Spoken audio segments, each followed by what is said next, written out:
As I mentioned, 167 laps, 250 miles of racing. As the pace car, which I have nicknamed the iRacing, what have I called it? I've lost the name in my head. That's why I write things down, Chris. Anyways, VOR, Velocity, Online Racing, home on Captain TV. Season 4 begins right now with Dakota Nemed taking the green flag.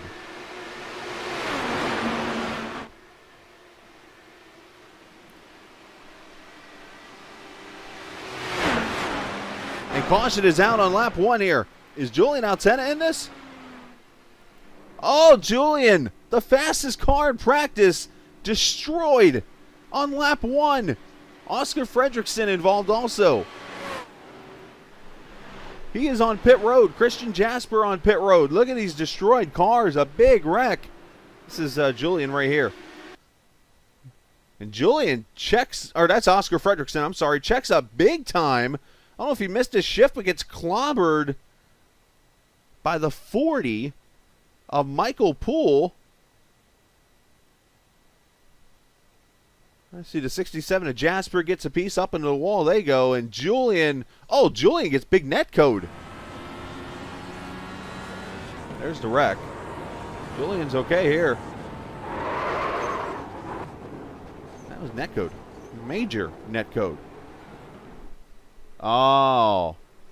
So Oscar's VR went bye-bye. Probably the main reason why I haven't gone VR is because of that. We'll get it back going green here on lap number 6 of this Faster and Faster 250. Again, this is race number 1 of 9 you'll see here on Captain TV. Some cool settings we like to do for you. We like to put the track map up in the top right corner. You'll see where all the cars are on the grid, or where they are in the field, or even on the track at the time. And you also see the weather and the time of the race at the moment. So you can decide when darkness and all that good stuff's coming. Try to get you all the information you need. Here we go. Let's try it again. Green flag back out. Dakota, AJ Musselman, Alex Van de Sant.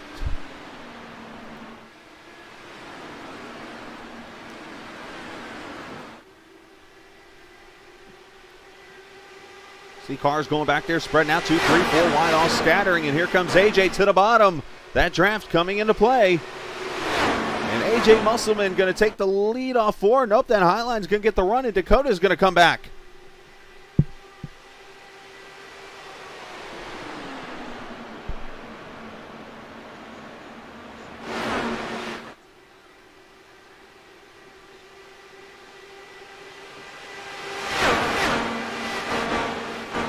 Actually listening to a second on my stream, just making sure everything sounds good here. But these two do not want to give up the lead right away here.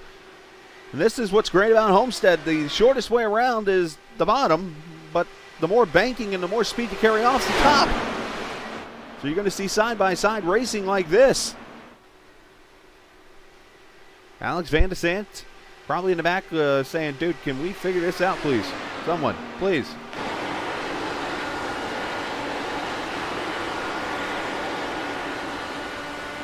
This is my old school cam.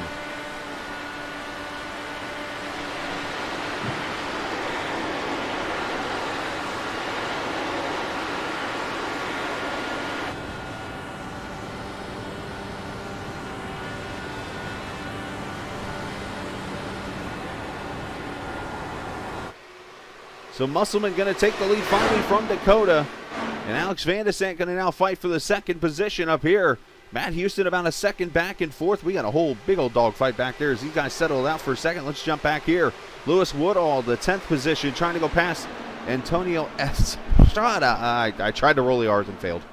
Sorry.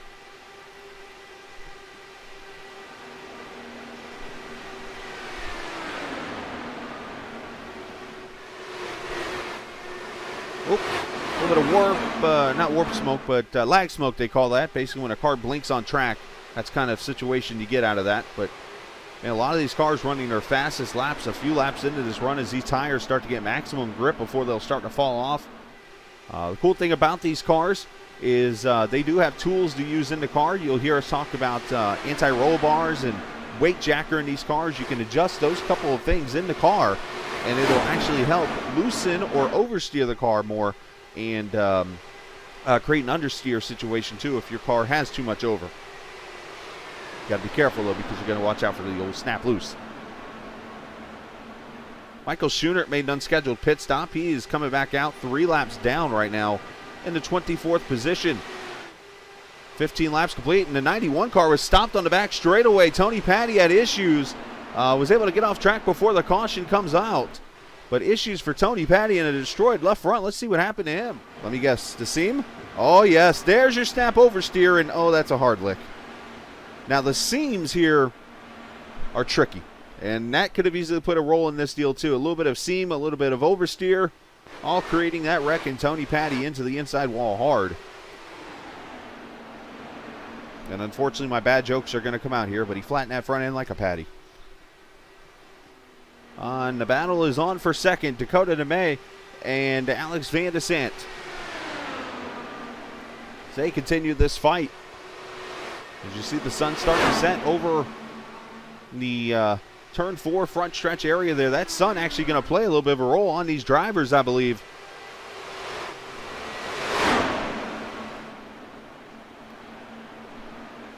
Nice crossover move right here. This is a fight that has wood on. We got caution out trouble. Austin Saar has spun it over in turn 3, and he's got heavy rear damage. Austin Saar, who's coming off a 4th place finish at Road America, has wrecked it on lap number 24. Caution number 2 on the track. Austin running that ultimate bottom. Oh, a little oversteer there, and oh, he smashes the outside wall. Should see pretty much 4 tires in fuel. Race off pit road. Musselman gonna get it. So we'll see how these fresh tires come into play here when it's all said and done. As Musselman, DeMay, Van de Sant, Coogan, and Sudik going to be your first 5 off pit road, but Matt Houston stays out as Julian joins us from, unfortunately, the garage area already after that lap 1 net code, we'll call it, that got your car involved. Julian, let's talk on the racing side real quickly. What'd you see, and what happened on your situation there? Yeah, so obviously going into turn 1 at the race start, I went into turn 1, and on the front straight already, Oscar was on the team chat saying that his VR went black. And I saw him kind of go up high, and I mean, from VR, I'm driving in VR myself, so usually it gets back after like a split second. So I was kind of hoping for that and kind of really expecting it to be back after a split second too. Oscar was up high, and I was up high as well, and as soon as I realized that Oscar's car was slowing down, I tried to move to the inside, but of course I was starting near the back as well, but I still had a few cars behind me, I do believe, so I didn't want to come down on the track right away, so I was a little bit careful in that, perhaps shouldn't have been. But I avoided the incident itself, and then, like you mentioned on the broadcast earlier, which I watched back, there was quite a bit of net code involved in that, so that was really unfortunate, really frustrating too, because last season has been quite a big disappointment for us overall as a team, not really having been where we want to be, and to start a new season like this is just really frustrating, but it is what it is. You see the green has come back out. Matt Houston on the older tires right now. How much of a strategy move can this work for Matt? Is the clean air more important than these tires? It really depends on the situation of the race. I think in this part of the race, it might be worth it because the race is going to even itself out later on with the fuel strategy being quite important towards the end. I have seen some pretty good racing here in this race so far, but the incidents are likely to happen on these big ovals, so easier to watch that later on and maybe have some yellows to get Matt back into the pit cycle. Yeah, and we'll have to see how that goes because he has not been on pit road yet, so I'm expecting he will probably be on pit road in the next 20 to 25 laps, so he's about halfway into a fuel run right now.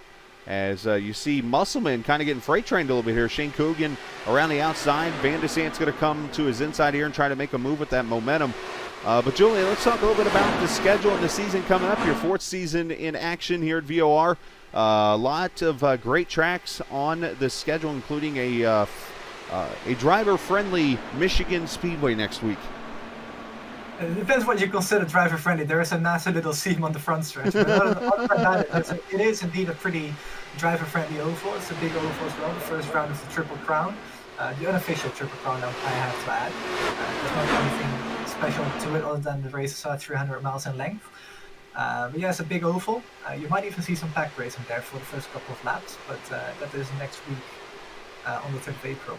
Well, it looks like Lewis Woodall had a issue. Is again that bottom line that and he goes into the wall hard. That was just like who was it a little bit ago? Tony Patty hit the wall just like that earlier. Antonio Estrada, Craig Forsyth, Kristen Nelson, 3 wide off turn 4. They don't do this in IndyCar racing. Yeah, they do. But no, a fantastic schedule, and as you see, a good group of guys because these guys go out here and a lot of them know each other. Some different newcomers into the series, but you know what? They've adjusted. You've had 2 fantastic preseason races, so I think you're going to see nothing but great racing throughout this season. Yeah, exactly. And like you've mentioned, these guys pretty much know each other since from racing in other leagues, and I've actually known personally most of these drivers for a couple of months already, also racing in other leagues. So it is great to have these drivers in here. A very talented bunch of drivers too. So it's going to be a competitive season. Well, Julian, we wish you nothing but the best in the season. If you want to hang out, we got one car up in the wall here, turn 4.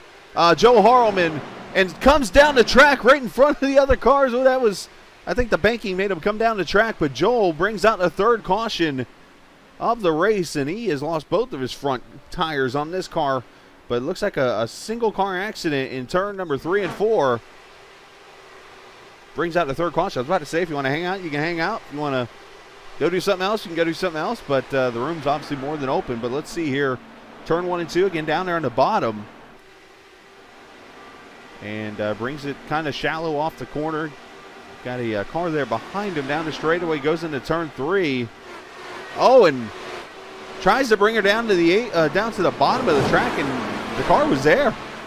I'm not sure if his spotter didn't tell him or something there, but just come down, and there was a car waiting on him. These cars have so much aerodynamics in it now that you've got to work the draft, but you got tools you got to use, and you got to play with the throttle to keep the car under you, or else you're going to knock the wall down. Yes, and there's also the downforce cut that Yes. that has been played a part in these cars for a long time now. Of course, we had the tragic accident about Dan Weldon that Yep. we've talked about briefly a few moments ago. That was actually the moment that started the kind of era that IndyCar is in right now.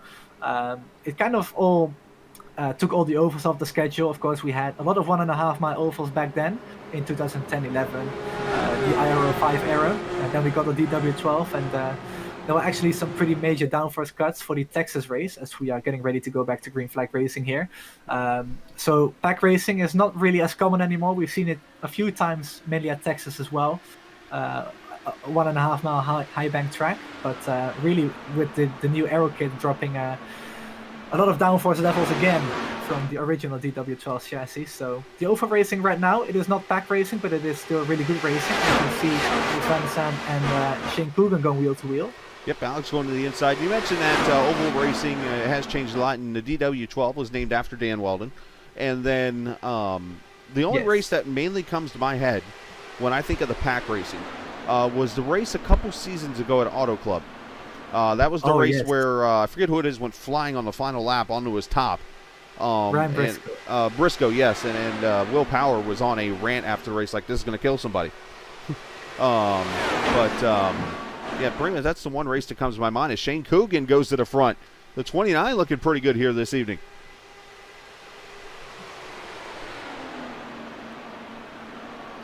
Shane is doing a good job indeed, and I just heard Craig Forsyth on the radio. He is happy to be here where he is right now. He's actually up in the he was up in the top 10 a second ago. He's 11th right now in that 27 car. Again, Craig racing with 2 hands. That's it. He still healing from the foot surgery, or feet surgery, I should say, back a couple weeks ago. So he's racing with the old paddles. He's doing it the old Alex Zanardi way right now. Yes, and credit to him. I've been in a call earlier with him today. We've been racing in another league as well, the Virtual IndyCar Series. He actually won the race at Texas there today. Good for him. And we were talking about his injuries on the voice chat about that, and the pins have actually gone out of his feet right now. Awesome. can't remember exactly anymore, but I think he might have said he's actually racing again with his feet right now. So that would. either way, though, it is very impressive because he must for sure be in quite a little bit of pain if he's doing that. But it is the most natural way for sure.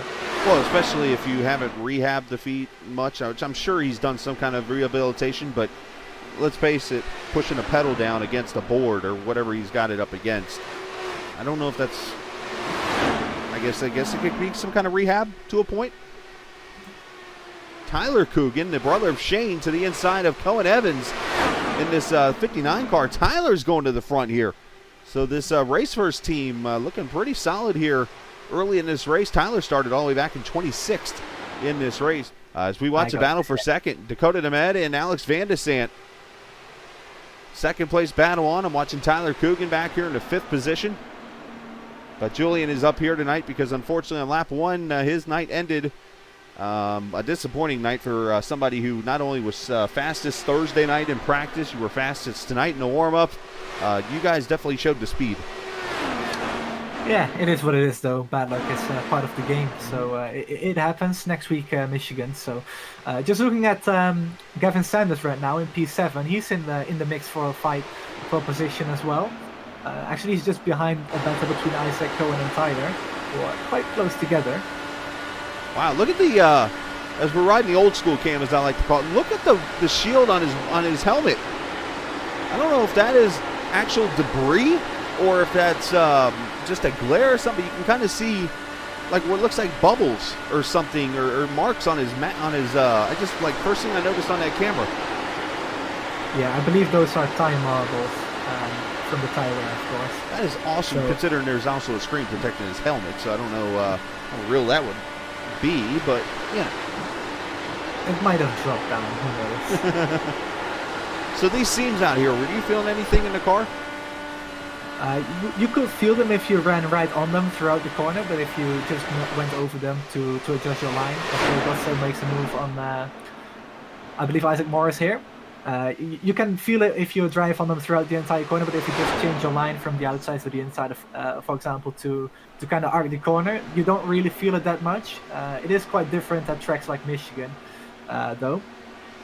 But overall, you don't really notice them around here. You'll notice them in the stock car, I'll just put it like that. But yeah, in an IndyCar, if you hit it right, especially coming off turn 2 right here where you got a bump also, it can be very interesting as Christian Alesio, an unscheduled pit stop for him, just came off of the warm-up lane right here behind the leader. He sits now 2 laps down in the 16th position. So I don't think that was a scheduled pit stop, as even though right now we're about to come up on lap 40 of this run. Fuel mileage-wise, somewhere about 45, 50, maybe even 55 laps in these cars, depending on what kind of fuel mileage you're getting. Easily, what, a 2-stop race, I would say? Yeah, there was some talk about this pre-race. So going into the race, if the race ran green all the way, you would have done it on 3 stops. Mm-hmm. But with a couple of yellows, you could do it in 2. As that was actually Gavin Sanders battling with Isaac Morris there. Correction about that. But I believe it is right now a 2-stop race. As there's smoke on the track. Oh, somebody's in the wall. Who is that? That's Isaac Morris is in the wall. The champion has planted it. Turn 2. No caution yet.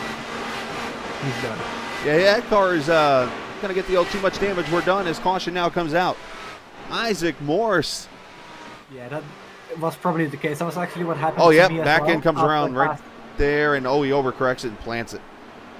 Yeah, after I passed the wreck in on lap 1, turn 1, my rear suspension also broke, so that's probably what happened to Isaac too. You don't really feel it on the straight until you reach the next corner, and then the car just loops itself around and you're done into the wall.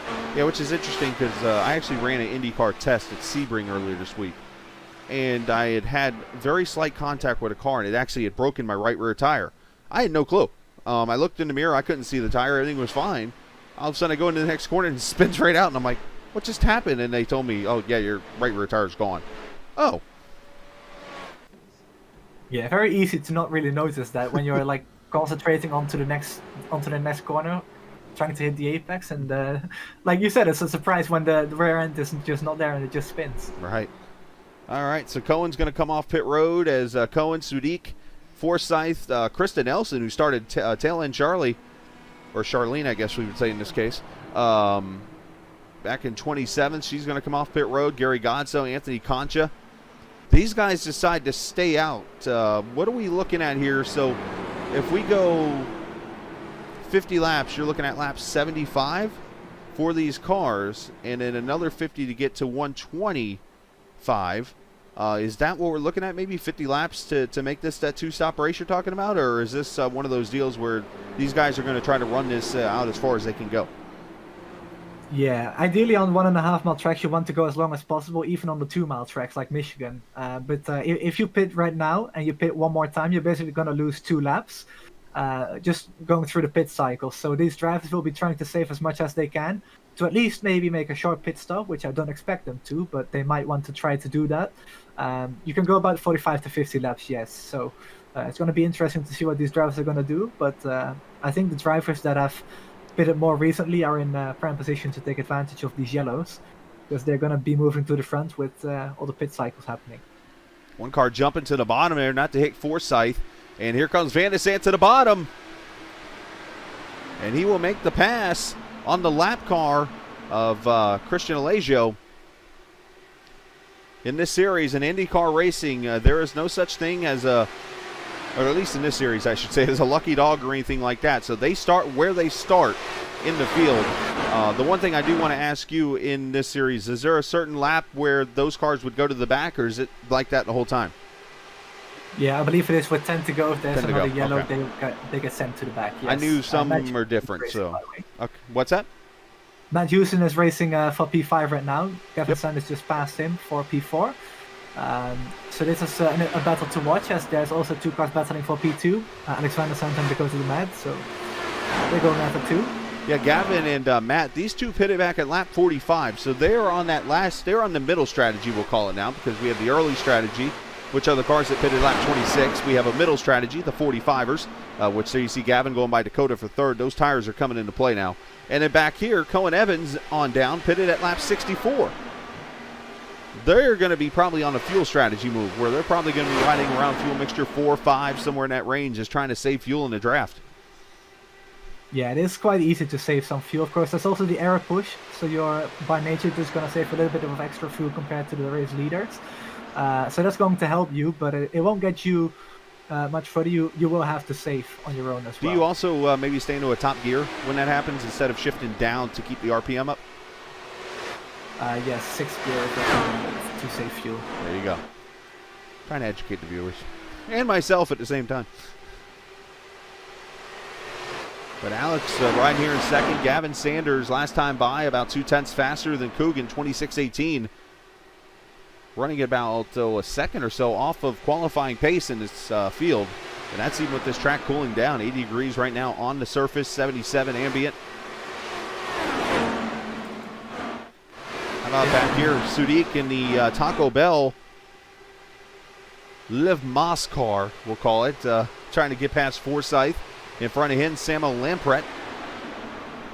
Krista had to get out of that. There was almost a little bit of contact. They just about managed to escape that hit there, as they're still going side by side, and she's actually having a go on Craig now as well. Yep. On the inside. Makes the pass on Sadiq there. So good job from her to get that position, and she also gets past Craig here. Seems to have a good handle in race car. Able to make that bottom line work, and if you can make that bottom cooperate with you, you will pass cars. Yep, it might be a temporary advantage though, because the bottom line really does wear out the tires, as there's more smoke. Yeah, it was warp. I looked up too, and I saw somebody warping. But yeah, about the tires quickly. So the low line, the first lane from the white line up, is 18 degrees. The second lane, the middle groove, is 19 degrees, and the top lane is 20 degrees. So progressive banging around this track. The bottom line can eat up the front tires quite a bit, as she's still going side by side with Craig Forsyth in the 27 machine. She should clear him. Yep, she will. So move her up to the 8th position. Shane Coogan now comes to pit road here. And we'll put the pit times down there at the bottom. The number in white that is counting right now, that's total delta on pit road. The number that you're not seeing yet, because the word pit is there when he clears, will change over to the time of his pit stop. But Gavin getting tires, getting fuel. And there you go, 9.8 for Gavin. Not a bad stop there as he rolls back out. So let's see if this brings any of the other leaders to pit road. Right now, no is the answer. As Gavin's going to roll out, or Shane, I should say. I don't know why I'm saying Gavin. I'm watching Gavin in the lead. That's why I'm calling him Gavin. So Shane, pardon me, both of you. But AJ Musselman, let's go back here as he is underneath Tyler Coogan. AJ, a pretty good oval racer in these cars. Yeah, he's actually been racing in the Lionheart League as well. So one of the more popular leagues around iRacing, also more of the high class iRacing leagues around too. A lot of great drivers racing in there. We also have Luis Gonzalez Nunez racing in that league. He raced with us for 3 seasons as well. Unfortunately not racing this season. We hope to have him back next season, but he is doing great in that league too. Krista working the bottom on Cohen Evans here, going to take the 3rd position away. You mentioned Lionheart. When you have Paul Page doing a promo for you, you're doing something right. But Krista still working that bottom line, which is impressive. She might be running quite a bit of weight jacket, but that's going to wear out the rear tires a lot though. So watch her for a few laps, and her pace might drop off quite a little bit. Something else she's doing that could be sneaky too here, Julian. She's got her right side tires above the first seam, which is another degree of banking, which could help loosen the car up if she's tight. Well, now here she kind of misses the corner and slides up a little bit, but I've noticed that in turn 1. It might actually help her. Yeah, that's a very good spot there. See if she gets down to it this time. Below it right now. Now she's so she just rode the regular bottom line there. So of course now I say it, she doesn't do it. So that's the way that works. But Coogan and Musselman continue to battle here as Sanders leads at lap 97. Lights are on here in Homestead.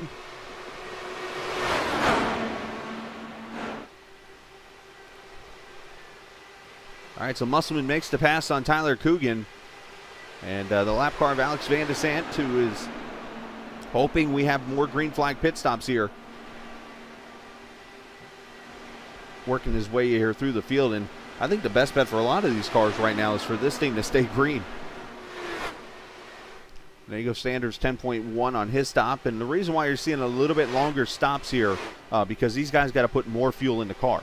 Obviously, the more fuel takes a little bit longer to get out of that pit stall. So that's why you talked about the short fuel deal earlier. Those cars won't have to spend as much time on pit road because the tires you can change in roughly about 6 seconds. So obviously, when you add the fuel in there, that can't be done in 6 seconds. A little bit more for that one. So that hands the lead now to the people who pitted on lap 64. At that caution, Krista Nelson now leads. Cohen Evans, AJ Musselman, Craig Forsyth up to 4th. And Tyler Coogan, your top 5 in this faster and faster 250. As Houston's going to come to pit road now at 19 laps to go. So we are now set up to the point where now these cars should be able to make it to the finish. And I noticed that they're getting a little bit closer to each other. As Cohen Evans leads AJ Musselman and Krista Nelson, it's all about 2 seconds separating the 3 of them. As a matter of fact, there's Cohen, there's AJ, and there's Krista on the screen for that split second.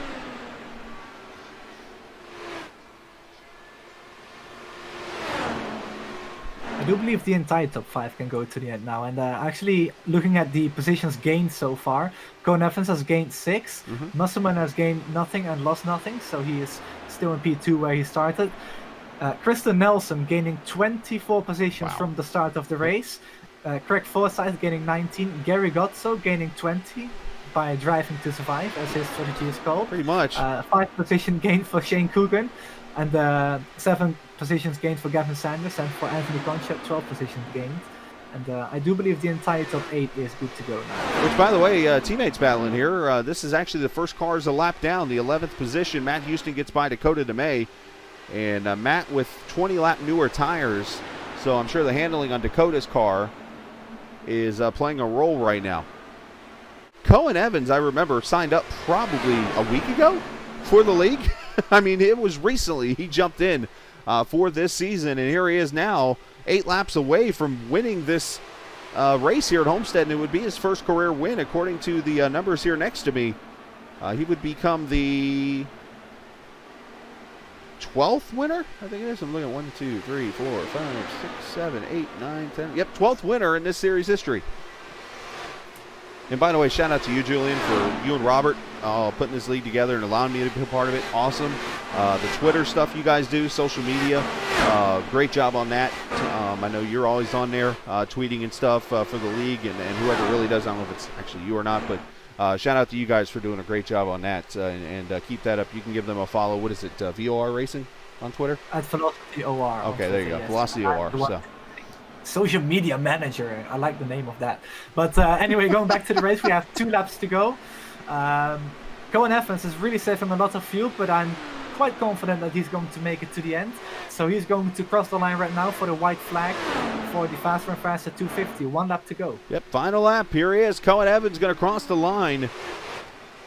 And 1.5 miles to go in this race as he goes up into the turn number 1 and 2 section, riding right here behind the number 7 of Samo Lampret. He's got Musselman about 1.3 seconds back. It is not going to be enough, and tonight Cohen Evans going to start in the 7th position to use pit strategy, pitting at the last caution and going the rest of the way and scoring his first career victory in the faster and faster 250 at Homestead. Kicking off the season with a win as Cohen Evans has crossed the line. Musselman going to be 2nd. Kristen Nelson, podium for 3rd. Shane Coogan, Gavin Sanders, your top 5.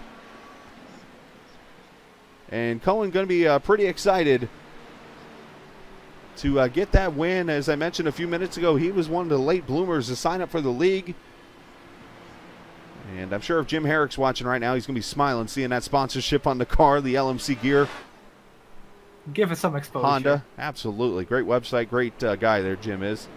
He actually signed up, I think, yesterday. I think he's going to try to run part-time or something like that over here in the future. So looking forward to seeing Jim, and we'll see if Cohen's going to throw some donuts down here or not. He pulls up to the line. There he goes. Let him rip. Oh, that's the wall. Oh, never mind. He's done. That's not how you do it. But then again, I don't think he cares. that actually might make the donuts easier to do. Yeah, I think he's like, yeah, I just killed the car.